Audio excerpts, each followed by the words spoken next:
اللہ تعالیٰ فرماتے ہیں اَيَحْسَبُ كُلُّ امْرِئٍ مِّنْهُمْ فَمَا لِلَّذِينَ كَفَرُوا قِبَلَكَ مُهْطِعِينَ عَنِ الْيَمِينِ وَعَنِ الشِّمَالِ عِزِينَ أَيَطْمَعُ كُلُّ امْرِئٍ مِّنْهُمْ أَن يُدْخَلَ جَنَّةَ نَعِيمٍ۔ فرمایا ہر شخص کو یہ امید ہے کہ وہ عیش کے باغات میں داخل ہوگا۔ اس پر بیان میں نے پچھلے درس میں کیا تھا کہ انسان اپنی موجودہ حالت کو دیکھ کے کہ ابھی میں خوشحال ہوں تو وہ اس خوش فہمی میں رہتا ہے کہ ساری زندگی میں اسی طرح رہوں گا۔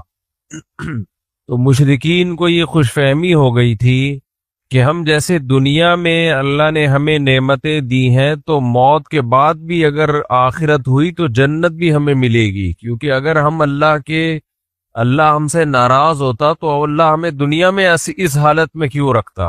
دنیا میں کیوں اللہ نے ہمیں بھوک اور افلاس میں نہیں رکھا؟ اللہ نے ہمیں عیش اور عشرت میں دنیا میں کیوں رکھا ہے؟ بالکل یہی سوچ آج کے انسانوں کی بھی ہے۔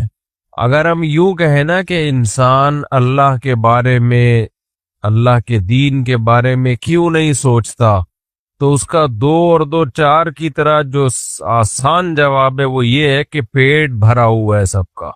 اور جو مشرکین مکہ کی سوچ تھی کہ اگر خدا ہم سے ناراض ہے، ہم برے ہیں، تو ہم خوشحال کیوں ہیں، وہی آج کے ہمارے نام نہاد لبرلز اور جو مذہب مخالف لوگ ہیں ان کی سوچ ہے کہ اگر اسلام برحق ہے، محمد صلی اللہ علیہ وسلم سچے نبی ہیں، یہ مولانا لوگ جو باتیں کرتے ہیں وہ ٹھیک ہیں، تو انگریز ترقی میں کیوں ہے، چائنا والے ترقی میں کیوں ہیں، جاپان والے ترقی میں کیوں ہیں، یہ لوگ اتنے مزے میں کیوں ہیں؟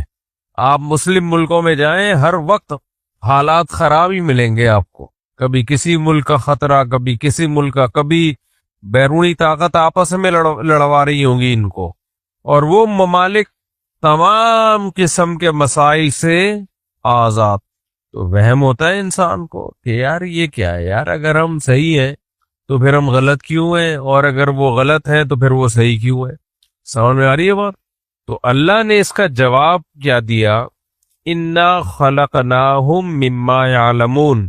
قرآن میں مختلف سوالوں کے نا مختلف جگہوں پہ مختلف قسم کے جواب ہیں کہ یہ بھی ہے، یہ بھی ہے، یہ جواب بھی ہے، یہ سمجھ میں نہیں آتا، یہ جواب ہے، یہ نہیں آتا، یہ جواب ہے۔ ایک جواب تو اللہ نے قرآن میں یہ دیا، وَلَوْلَا أَن يَكُونَ النَّاسُ أُمَّةً وَاحِدَةً لَجَعَلْنَا لِمَن يَكْفُرُ بِالرَّحْمَنِ لِبُيُوتِهِمْ سُقُفًا مِّن فِضَّةٍ وَمَعَارِجَ عَلَيْهَا يَظْهَرُونَ۔ اللہ کہتے ہیں تم یہ کہتے ہو کہ نافرمان لوگ اتنے عیش میں کیوں ہیں، اتنے مزوں میں کیوں ہیں؟ ہم اگر یہ بات نہ ہوتی نا کہ مسلمانوں کی آزمائش بہت زیادہ بڑھ جائے گی، یہ بات نہ ہوتی تو ہم کافروں کو اتنا دیتے کہ ان کے گھروں کی چھتیں، دروازے، سیڑھیاں یہ بھی سونے اور چاندی کے ہوتے، اتنا دیتے ہم ان کو۔ کیوں دیتے اتنا؟ اس لیے کہ ان کے لیے آخرت میں کچھ بھی نہیں ہے، کچھ بھی نہیں ہے۔ جو خدا کو مانتے نہیں وہ آخرت میں کیا امید لگا، وہ آخرت کو نہیں مانتے۔ ان سے جب کہا جائے کہ اللہ نے انسان کو پیدا کیا، وہ کہتے ہیں انسان اتفاق سے پیدا ہوا ہے، اتفاق سے پیدا ہوا ہے۔ ابھی ایک نئی انٹی آئی ہیں مارکیٹ میں، وہ بھی دیسی انٹی ہیں، دیسی لبرل ہوتے ہیں نا، دیسی لبرل۔ تو قیصر راجہ صاحب کو اللہ جزائے خیر دے، وہ ان دیسی لبرلز کی طبیعت سے حساب کتاب کرتے رہتے ہیں۔ ان انٹی نے یہ کہا ہے کہ سائنسدانوں نے یہ بات مان لی ہے کہ تمام انسان ایک باپ اور ایک ماں کی اولاد ہیں، یعنی ہم سب جا کے جمع ہو جاتے ہیں، تقریباً 10 لاکھ سال انہوں نے ایک مدت بتائی ہے، 10 لاکھ یا کوئی اس کے قریب 15 لاکھ ہوگی، 20 لاکھ ہوگی، کوئی کروڑوں اربوں سال پرانا نہیں۔ وہ کہتے ہیں یہ سارے کے سارے انسان جا کے کس پہ جمع ہو رہے ہیں؟ ایک آدم اور ایک حوا پر، یعنی ایک مرد اور ایک عورت پر۔ ڈی این اے سے پتہ چلا ہے کہ بھئی یہ سب جتنے بھی انسان دنیا میں ہیں ان کی اصل ایک ہے، آگے وہ جو آدم اور حوا جو آئے ہیں نا، وہ پھر لے جا کے اللہ معاف فرمائے بندروں سے جا کے نسب ملا دیا. کتنی عجیب بات ہے یار کہ دیکھو کچھ چیزیں ایسی ہیں جن میں سائنس کو ماننا پڑے گا کہ یہ اللہ نے اپنی قدرت سے پہلی مرتبہ پیدا کر لیا براہ راست مٹی سے، اس کے بعد ایک اصول اور ضابطوں میں چلا دیا. لیکن صرف خدا کے انکار کے لیے نا اتنا جھوٹ بولتے ہیں، اتنا جھوٹ بولتے ہیں، خود لطیفے گڑتے ہیں بیٹھ کے. آپ نے سنا ہوگا نا کہ ایک جھوٹ کو چھپانے کے لیے کتنے جھوٹ بولنے پڑتے ہیں؟ 100. ایک سچ جو ہے نا، سچ کڑوا ہوتا ہے لیکن آپ اس پہ قائم رہیں، فتح اسی کی ہو جاتی ہے. جو سچی بات ہوتی ہے نا وہ ایسی بات ہوتی ہے کہ وقتی طور پہ تو اس میں نقصان ہوتا ہے، جیسے آج کل ہمیں دیکھو کیسے لوگ لتاڑ رہے ہیں، لیکن سچ اسٹیبل ہوتا ہے، مضبوط بنیادوں پہ کھڑا ہوتا ہے. تو اب جب سچ اسٹیبل ہوتا ہے، صحیح ہوتا ہے، تو وہ دائیں بائیں نہیں ہوتا، وہ اسی پہ ٹکا ہوا ہوتا ہے. تو بالآخر ایک وقت کے بعد جا کے دنیا اس کو مان لیتی ہے. لیکن اگر آپ جھوٹ بولنا شروع کر دو تو آپ کو جھوٹ کبھی بھی اسٹیبل نہیں ہوتا. جھوٹ 10 لوگ جھوٹ بولیں گے، وہ ایک بات پہ متفق نہیں ہوں گے. 10 لوگ جب مل کے جھوٹ بولیں گے نا تو تبھی عدالت میں جو گواہوں کے بیان ہے نا وہ دیکھے جاتے ہیں کہ یہ سب ایک ہی بات کی گواہی دے رہے ہیں، ایک بات پہ جمع ہے، یا ایک کہہ رہا ہے غفار نے چوری کی ہے، دوسرا کہہ رہا ہے ستار نے چوری کی ہے، تیسرا کہہ رہا ہے جمشید نے چوری کی ہے، ایک کہہ رہا ہے 1,00,000 روپے چوری ہوئے، دوسرا کہہ رہا ہے 10,00,000 روپے چوری ہوئے، تیسرا کہہ رہا ہے گولڈ چوری ہوا ہے، روپے چوری نہیں ہوئے، چوتھا کہہ رہا ہے پیر کے دن چوری ہوئی، چھٹا کہہ رہا ہے منگل کے دن چوری ہوئی، ساتواں کہہ رہا ہے کہ چوری تو ہوئی ہے لیکن جنوری میں ہوئی ہے، دوسرا کہہ رہا ہے 2024 میں تھا، وہ کہہ رہا ہے نہیں 2026 میں. تو یہ کیا ہے؟ یہ جھوٹ ہوتا ہے. یہ کبھی بھی اپنے پاؤں پہ کھڑا ہے. اس میں جذباتیت ہوگی، تقریریں ہوں گی، جوش ہوگا، رونا دھونا ہوگا، ہاں ہو گلے پھاڑنا ہوگا. سچ کیا ہوتا ہے؟ ایک اسٹیٹمنٹ ہوتی ہے، ایک جملہ ہوتا ہے، ٹھیک ہے نا، اور اس کی دلیل کیا ہوتی ہے؟ ایک مضبوط. تو وہ سچ بولنے والا اس دلیل پہ ڈٹا رہتا ہے اور جیت جاتا ہے بالآخر. ہمارے پاس جب جھگڑے آتے ہیں نا، بہت سارے لوگوں کے جھگڑے آتے ہیں، تو ہم اس میں یہ دیکھ رہے ہوتے ہیں، باتیں تو میں سنتا ہوں، جو بھی دو پارٹیاں آتی ہیں نا لڑائی کر کے، تو میں دونوں کی باتیں پوری سنتا ہوں تاکہ ان کو اپنی بھڑاس نکالنے دو. پھر اس میں تجزیہ کیا جاتا ہے کہ آپ کا اصل الزام ہے، بیسک الزام ہے کیا. جو غلط ہوتا ہے پتہ ہے کیا کہتا ہے؟ یہ بہت ظالم ہے، یہ بہت 2 نمبر ہے، یہ ویسا ہے، یہ جھوٹا ہے، یہ فلانا ہے، یہ ڈمکانا ہے، یہ بہت ہی غلط آدمی ہے. میاں بیوی کے جھگڑوں میں تو یہی ہوتا ہے، یہ ایسا ہے، یہ ایسی ہے، کیسا ہے، کیوں ہے ایسا، کیا کیا اس نے، خرچہ نہیں دیتا. اب یہ خرچہ نہ دینا یہ مبہم دعویٰ ہے یا نہیں ہے؟ بھائی اس کی تفصیل بتاؤ، کس چیز کا خرچہ نہیں دیتا؟ بعض جھگڑے آتے ہیں نا اس میں یہ خرچہ نہیں دیتا، تو پتہ چلا کہ موبائل کا خرچہ نہیں دیتا، یہ پراٹھے بھی لاتا ہے، انڈے بھی لاتا ہے، دہی بھی لاتا ہے، دودھ بھی لاتا ہے، گیس بجلی کا بل بھی دیتا ہے، موبائل کا بیلنس نہیں ڈالتا. ایک تو میں بہت سناتا ہوں نا واقعہ، ایک خاتون نے مجھے کہا کہ میرا میاں وہ خود بڑا موبائل رکھا ہوا ہے، مجھے چھوٹا والا موبائل لے کے دیا ہوا ہے. تو میں نے کہا یار موبائل دے دیا چلو یہ بھی بڑی بات ہے، اب بڑا موبائل چھوٹا موبائل یہ کیا ہے، یہ کوئی جھگڑا تھوڑی ہے. اس طرح مرد بھی عورت پہ اول پٹانگ قسم کے الزام لگا رہا ہوتا ہے. بھائی کوئی اسپیسیفک بات بتاؤ، کیا مسئلہ ہے تمہاری، کن جائز چیزوں ہیں جن میں اطاعت نہیں کرتی، بس یہ ایسی ہے یہ ویسی ہے. تو یاد رکھو کبھی بھی یہ ان چیزوں سے متاثر نہیں ہونا چاہیے. تو سچ کی بات کیا ہوتی ہے؟ سچ میں ایک اسٹیٹمنٹ ہوتا ہے اور وہ بات ہوتی ہے، سچا آدمی اسی پہ ہمیشہ قائم رہتا ہے.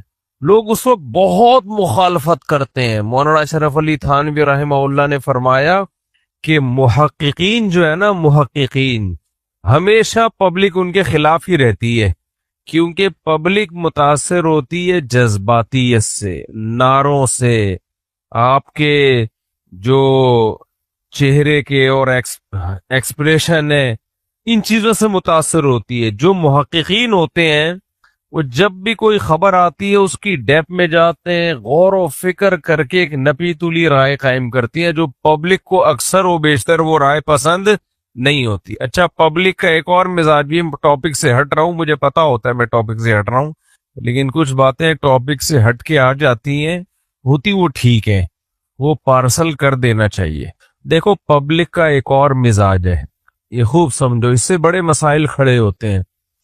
پبلک ہمیشہ کمزور کے ساتھ ہوتی ہے, اور کمزور کی غلط بات کو بھی آسانی سے لے لیا جاتا ہے, طاقتور کی صحیح بات کو بھی نہیں لیا جاتا. پبلک یہ نہیں دیکھتی کہ صحیح کون ہے غلط کون ہے, پبلک دیکھتی ہے کمزور کون ہے.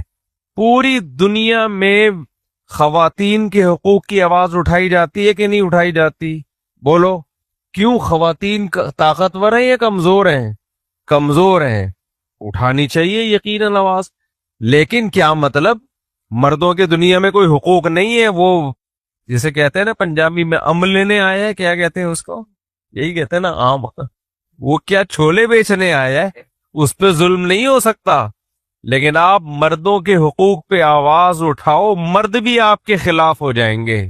تبھی تو میں آواز نہیں اٹھاتا مردوں کے حقوق پہ. جو تھوڑے سے مرد میرے فیور میں رہ گئے ہیں, کچھ تو جامعہ حفصہ والے مسئلے میں بھاگ گئے ہیں, چینل انسبسکرائب کر دیا, کہہ رہے ہیں آج سے ہم مفتی صاحب کو کیا کر رہے ہیں, اب مردوں کے حقوق پہ آواز اٹھاؤ تو 4-6 مرد رہ گئے, وہ بھی کیا ہو جائیں گے, عورتیں تو بھاگی جائیں گی, مرد بھی بھاگ جاتے ہیں. کل ایک وکیل کو میں نے بلایا, پوڈ کاسٹ کی اس کے ساتھ. وہ وکیل دنیا میں کائنات میں واحد وکیل ہے جو مردوں کے حقوق پہ آواز اٹھاتا ہے. اس کائنات میں اس ٹائپ کا میں نے آج تک کوئی وکیل دیکھا نہیں ہے. تو میرے جیسا سر پھیرا ہی پھر اس کو بلائے گا, ظاہر ہے, اور تو کوئی لفٹ نہیں کرا رہا تھا. میں نے اس کو لاہور سے بلوایا, پوڈ کاسٹ کیے بھی, انشاءاللہ ہم انٹرنیٹ پہ ڈال دیں گے. کل آئے وہ, پوری میں نے 1.5 گھنٹہ بیٹھا ہوں. میں نے کہا آپ کو میں لفٹ کرا رہا ہوں اتنی, دیکھو اللہ ان کو بھی جزائے خیر دے, وہ بھی آئے. وہ آدمی ہے, مردوں پہ جو ظلم ہو رہا ہے اس پہ آواز اٹھائی ہے اس نے کہ پھر واقعات سنائے ان کے وکیلوں کے پاس 12 سال سے پریکٹس میں. اس نے بتایا کہ کیا واٹ لگا دی. اس نے کہا ایک مرد اپنے ان بچوں کا نان نفقہ بھی دے رہا ہے جو اس کے بچے ہیں ہی نہیں. صحیح ہے, جو اس کے بچے, ایک آدمی ہے اس کی بیوی معاذ اللہ, اللہ معاف فرمائے, فاحشہ ہے, ناجائز بچے پیدا ہو رہے ہیں. اب مسئلہ یہ ہے کہ بیوی اگر بدکار بھی ہو, بچہ جب پیدا ہوگا تو میں نے پورا اس پہ ڈیٹیل سے بیان کیا تھا کہ اس بچے کو جائز ہی سمجھا جائے گا, شوہر کے کھاتے میں ہی ڈالا جائے گا. اس پہ انجیل علی مرزا نے اور بعض اہل حدیثوں نے بڑا شور مچایا تھا. میں نے پوری ڈیٹیل بیان کی کہ بھائی باپ کو تو جو شوہر ہے اس کو حق ہے کہ وہ انکار کرے, وہ انکار کر سکتا ہے کہ میرا نہیں ہے یہ.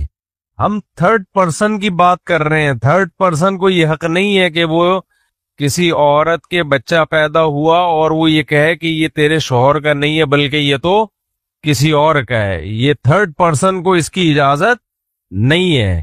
اس پہ وہ جہلم والی سرکار نے کہا تھا نا کہ یہ کہاں سے مسئلے لے آتے ہو, یہ تو بخاری کا مسئلہ ہے بھائی. نبی کریم صلی اللہ علیہ وسلم نے فرمایا الولد للفراش, جس کی بیوی کے ہاں بچہ پیدا ہوگا بچہ اس بیوی کے شوہر ہی کا سمجھا جائے گا. یہ حدیث ہے ہی ایسے موقع کے لیے کہ اگر زنا سے بھی بچہ پیدا ہوا ہے تو سمجھا کس کے لیے جائے گا, یعنی دوسروں کو اس کی اجازت نہیں ہے کہ وہ کہیں کہ نہیں جی یہ ایسا نہیں. اسلام نے نا شک کا دروازہ بند کر دیا ہے کہ تمہیں یہ بحث کی اجازت ہی نہیں ہے. ہاں شوہر کو اجازت ہے, شوہر جس کا نہیں ہے وہ کہہ دے کہ میرا نہیں ہے, وہ چپ بیٹھا ہوا ہے, جہلم سے آواز آ رہی ہے کہ نہیں اس کا ہے. قابل احترام توصیف الرحمان صاحب جو اہل حدیث عالم ہے وہ کہہ رہے ہیں نہیں اس کا ہے, تو یہ غلط ہے بھائی, یہ تو آپ حدیث کا انکار کر رہے ہو. تو میاں بیوی میں شادی ہو گئی, بچہ پیدا ہوا, شریعت نے کہا کہ ہم کس کو کہیں گے اس کا باپ جس کی بیوی ہے, تاکہ شکوک کے دروازے بند ہو, کیونکہ بہت دفعہ شک کا راستہ ہوتا ہے. اس میں نے کہا تھا چاہے وہ 2 سال سے الگ ہی کیوں نہ ہو, 3 سال سے الگ ہی کیوں نہ ہو, سوال پیدا ہوتا ہے کہ جب 2-3 سال سے الگ ہے تو بچہ حلال کیسے ہو گیا. تو بھائی شوہر کہنا نہیں ہے میرا, وہ کیوں چپ بیٹھا ہوا ہے, وہ بول دے تو ہم فرض کریں گے ہو گئی ہوگی ملاقات، ہمیں نہیں پتا بھائی، ہمیں کیا پتا، ہو سکتا ہے کوئی ہو گئی ہو کرامتی طور پہ، ہمیں کیا، ہمیں تو بچے کے نسب کی حفاظت کرنی ہے۔ تو اس لیے اس بارے میں جو ائمہ مجتہدین ہیں انہوں نے حدیث کو فالو کیا، اپنی رائے کو فالو نہیں کیا۔ بھائی جب حدیث کہہ رہی ہے کہ جس کا شوہر ہے، عورت کا شوہر ہے، تو بچے کا باپ اس ماں کے شوہر ہی کو کہا جائے گا۔ جب حدیث نے کہہ دیا تو ہم اپنی عقل کیوں استعمال کریں؟ یہ لوگ کو حدیث کا چونکہ بیچاروں کو پتہ ہی نہیں ہوتا، اس لیے پھینکتے رہتے ہیں مارکیٹ میں نئے نئے مسائل، کہتے ہیں یہ دیکھو۔ تو جب بھی میاں بیوی کے بچہ پیدا ہوگا، مجھے اور آپ کو یہ قطعاً اجازت نہیں ہے ہم بچے کے بال دیکھ کر کہیں کہ یہ جمشید کا نہیں ہے، یہ تو گھنگریالے بال، خاندان میں کوئی نہیں گزرا۔ بھائی میاں بیوی اتنے وائٹ کلر کے ہوں کہ روشنی میں نظر ہی نہ آتے ہوں، اور بچہ اتنا بلیک پیدا ہوا کہ اندھیرے میں نظر نہیں آ رہا، پھر بھی کس کا بچہ ہے؟ اسی کا کھمدا جائے گا۔ یہ اسلام کا حسن ہے، اسلام کا قانون ہے، ورنہ تو بعض دفعہ بچہ باپ پہ نہیں جاتا، پر دادا پہ چلا جاتا ہے، اور کوئی نسل میں اوپر کوئی گزرا ہوتا ہے اس پہ چلا جاتا ہے، تو یہ تو شک اور وہم کا دروازہ کھل جائے گا۔ ڈی این اے کرنے کی بھی اجازت نہیں ہے اس میں آپ کو، یہ تو انگریزوں کا ہے ڈی این اے شی این اے، اسلام نے نسب کی حفاظت کی ہے۔ نہیں بھائی، شادی ہو گئی تو بچہ کس کے کھاتے میں ڈالا جائے گا؟ جس کی بیوی ہے اس کے کھاتے میں ڈالا جائے گا۔ ہاں، اس کو شریعت نے رائٹ دی ہے کیونکہ اس کو پتا ہوتا ہے۔ تو جب میں نے یہ بیان کیا تھا میاں بیوی 1-2 سال دور بھی ہوں پھر بھی بچہ پیدا ہوگا، تو ہمیں یہ اجازت نہیں ہے کہ بھئی تمہاری بیوی امریکہ میں ہے، تم 2 سال سے یہاں ہو تو یہ کیسے پیدا ہو گیا۔ ہم یہی فرض کریں گے بھائی ہو سکتا ہے ہمیں بتائے بغیر چھپڑ میں مل کے آ گیا۔ تو اس پہ سرکار نے کہا تھا کہ یہ دیکھو یہ ان لوگوں کے دین ہے، یہ ان لوگوں کا مذہب ہے، کیسی باتیں کرتے ہیں، 2-4 سال سے دور ہے بچہ پھر بھی جمشید کے کھاتے میں ڈالا جا رہا ہے۔ بھائی ہم نہیں ڈال رہے، کون ڈال رہا ہے کھاتے میں؟ اسلام ڈال رہا ہے۔ اسلام کہہ رہا ہے بیوی کے بچہ پیدا ہو گیا تو بس کس کے کھاتے میں ڈالا جائے گا؟ 6 مہینے بعد پیدا ہو، کم سے کم حمل کی مدت 6 مہینے ہوتی ہے۔ ہاں یہ جب ہے جب شوہر خاموش بیٹھا ہو، شوہر کو یہ رائٹ ہے کہ وہ یہ بول دے کہ میرا نہیں ہے، یہ شوہر کو رائٹ ہے۔ لیکن اگر شوہر یہ بول دے بیوی کو کہ یہ میرا نہیں ہے، تو آئیے ہم قرآن و سنت سے پوچھتے ہیں کہ قرآن و سنت نے مرد کو یہ اجازت دی ہے کہ وہ اپنی بیوی کو بڑے آرام سے کہہ دے کہ اس کا بچہ میرا بچہ نہیں ہے؟ تو ہم یہاں بھی قرآن و سنت مجتہدین سے، فقہا سے سیکھا کرو، تبھی ہم کہتے ہیں آج کل کے اسکالر کے پاس علم نہیں ہے۔ تو ہم جب قرآن و سنت کی طرف جاتے ہیں تو قرآن میں بھی حدیث میں بھی ہمیں کیا ملتا ہے؟ جمشید یا کوئی صاحب بھی اگر بیوی کے بارے میں کہہ دیں کہ اس کے پیٹ سے جو بچہ پیدا ہوا میرا نہیں ہے، اس کا صاف مطلب کیا ہے؟ بیوی نے کیا کیا ہے؟ بولو، زنا کیا ہے۔ تو بیوی کو کیا کہہ رہا ہے؟ بدکار۔ تو آپ کا کیا خیال ہے، آپ اپنی بیوی یا کسی بھی شخص کو بدکار بول دیں تو شریعت مان لے گی اس کو؟ بولتے کیوں نہیں؟ شریعت نے اس کا ایک پورا پروسیس رکھا ہے کہ کتنے گواہ لے کر آؤ؟ 4 گواہ نہیں ہے تو الٹا خود سزا کھانے کے لیے تیار ہو جاؤ تاکہ لوگ الزامات نہ لگائیں۔ لیکن شوہر کو شریعت نے یہ رائٹ دیا کہ اب تمہارے پاس چونکہ 4 گواہ نہیں ہے، اب اس چکر میں کسی اور، تمہیں تو یقین ہے کہ بھئی یہ میرا نہیں ہے، 4 سال سے ہی امریکہ میں تو گیا ہی نہیں، اب جب بچہ پیدا ہوا ہے تو میرا تو ہے نہیں ہے، شوہر کو تو پتا ہوگا نا۔ تو اب اگر وہ بیوی کو زانیہ کہتا ہے تو شریعت نے اس کو یہ فیور دیا ہے کہ بھئی ہم کسی اور کا بچہ آپ کی مرضی کے بغیر آپ کے کھاتے میں نہیں ڈالیں گے، آپ کی مرضی کے بغیر آپ کے کھاتے میں، کیونکہ نہیں پال سکتا نا انسان، جب اس کو پتا ہے میرا ہے ہی نہیں تو یار میں کیسے اس سے محبت کروں، کیسے پالوں؟ ہاں وہ چپ بیٹھا ہوا ہے تو جہلم سے فون آ رہا ہے، یہ غلط ہو جائے گا۔ یا محترم قابل احترام توصیف الرحمان صاحب کہہ رہے ہیں کہ نہیں، تو یہ کیا ہو جائے گا؟ غلط۔ بھائی وہ چپ بیٹھا ہوا ہے تو چپ رہنے دو اس کو۔ تو اب شوہر یہ کہہ دے کہ یہ میرا نہیں ہے، اسلام میں یہ حل کی بات نہیں ہے، یہ حل کا معاملہ نہیں ہے۔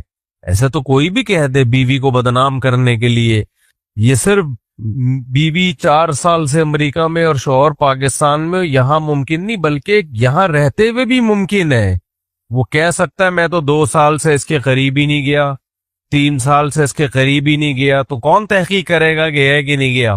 یا وہ کہہ دے میں گیا ہوں لیکن یہ بچہ میرا نہیں ہے، اس کی شکل مجھ سے نہیں مل رہی، میں اندھیرے میں نظر نہیں آتا، اتنا بلیک ہوں، میری بیوی بھی اندھیرے میں نظر نہیں آتی، اور یہ اتنا سفید کے روشنی میں نظر نہیں آتا، نہ اس خاندان میں کوئی ایسا، جیسے افریقہ میں کوئی وائٹ کلر کا پیدا ہو گیا۔ تو اسلام نے کہا ہے کہ اگر شوہر یہ کہہ دے کہ میرا نہیں ہے تو پھر کیا ہوگا؟ اس کا مطلب تم بیوی کو کیا کہہ رہے ہو؟ زانیہ۔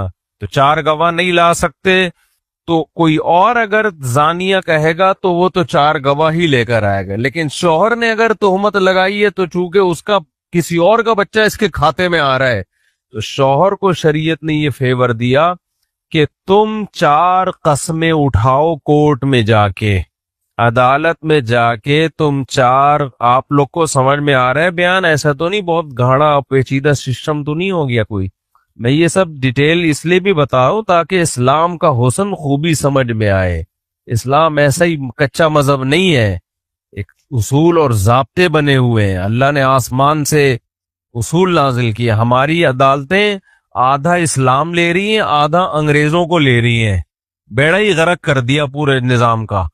تو اب یہاں بھی آدھا آدھا کام چل رہا ہے۔ اب اسلام نے کہا کہ مرد بیوی کو کے بارے میں کورٹ میں کھڑے ہو کر قسمیں اٹھائے گا کہ میں اپنے دعوے میں سچا ہوں، اس نے زنا کیا اور یہ بچہ زنا کی پیداوار ہے، یہ میری اولاد نہیں ہے۔ اور اگر 5ویں دفعہ میں یہ کہے گا اگر میں جھوٹ بول رہا ہوں تو مجھ پہ اللہ کی لعنت، اب کیا ہوگا؟ بیوی سے پوچھا جائے گا، اسے کہا جائے گا یا تو اقرار کرے کہ میں نے زنا کیا ہے۔ اگر وہ اقرار کر لیتی ہے کہ بھئی میں نے زنا کیا ہے تو اس کو زنا کی حد جاری ہوگی اس کے اوپر، ایسے نہیں چھوڑ دیا جائے گا کہ تو ادھر سے کہیں اور سے بچے ڈاؤن لوڈ کروا رہی اور شوہر کے کھانچے میں لا کے ڈال رہی ہے کہ کیوں ڈالا بھائی کسی اور کا بچہ شوہر کے کھاتے میں آپ نے؟ کتنا بڑا جرم ہے یہ۔ اگر وہ اقرار کر لیتی ہے، قسمیں کھانے سے ڈر جاتی ہے، اس کو ڈر ہوتا ہے کہ بھئی اگر میں نے قسمیں اٹھائی اللہ کا غضب نازل ہوگا، تو دنیا میں سزا ملے گی، آخرت میں کیا ہو گئی؟ معاف۔ اور دنیا کی سزا کتنی سخت ہے؟ رجم کرے گی حکومت اس کو، زنا کی سزا میں رجم کیا جائے گا۔ اور اگر وہ قسمیں اٹھا لیتی ہے، قسمیں کیا اٹھاتی ہے؟ وہ بھی 5 قسمیں اٹھائی، 4 قسمیں تو یہ اٹھائے کہ میں اللہ کی قسم اٹھا کے کہتی ہوں کہ شوہر نے مجھ پہ جو الزام لگایا ہے اس الزام میں وہ جھوٹا ہے۔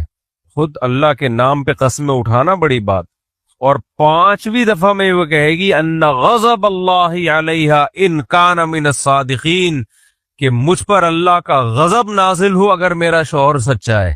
یہ بہت بڑی بات ہے کہ کورٹ میں کھڑے ہو کر یہ الفاظ کہنا کہ اگر میرا شوہر سچ بول رہا ہے تو مجھ پہ اللہ کا غضب نازل ہو۔ تو اگر عورت یہ قسمیں اٹھا لیتی ہیں، اب ہمیں نہیں پتا کہ ان دونوں میں سچا کون ہے اور جھوٹا کون ہے، تو شریعت یہ کہتی ہے کہ اگر عورت قسم اٹھا لیتی ہے، بخاری مسلم کی حدیثوں سے پتہ چلتا ہے، تو ہم کہیں گے بھائی ہمیں نہیں پتا شوہر نے سچا الزام لگایا یا جھوٹا الزام لگایا، لیکن شوہر چونکہ قسمیں اٹھا چکا ہے لہذا اس بچے کی نسبت اب اس شوہر کی طرف نہیں ہوگی، کیونکہ اس کی مرضی کے بغیر کسی کا بچہ اس کے کھاتے میں نہیں ڈالا جائے گا۔ قسمیں اسے اٹھا لی، ہم تو اسی کے مکلف ہیں نا، گواہ تو نہ اس کے پاس نہ اس کے پاس۔ اور عورت کو بھی زانیہ نہیں قرار دیا جائے گا کیونکہ قسمیں اس نے بھی اٹھا لی ہیں۔ بچہ عورت کے حوالے کیا جائے گا اور کہا جائے گا یہ اسلام میں وہ واحد بچہ ہے جو حلالی بھی کہلائے گا لیکن بغیر باپ کے ہے۔ سمجھ رہے؟ حلالی اس لیے کہ زانی ہونا ثابت نہیں ہوا، اور باپ اس لیے نہیں ہے کہ جو باپ ہے وہ تو قسمیں اٹھا رہے کہ میرا نہیں ہے، تو ہم کیوں اس کے کھاتے میں زبردستی ڈالیں کسی کو؟ اس پروسیس سے گزرے بغیر بچے کی نفی نہیں کی جا سکتی۔ سمجھتے ہو؟ میں سمجھا پا رہا ہوں اپنی بات؟ اس پروسیس سے گزرے بغیر کوئی یہ نہیں کہہ سکتا کہ میرا بچہ نہیں ہے، یہ نہیں ہوتا، آپ کا ہی بچہ ہے۔ تو اور اگر عورت قسمیں کھانے سے رک جائے، یہ بھی ایک تیسری سچویشن ہے، نہ تو وہ اقرار کر رہی ہے کہ میں نے زنا کیا اور یہ بچہ میرے شوہر کا بچہ نہیں ہے،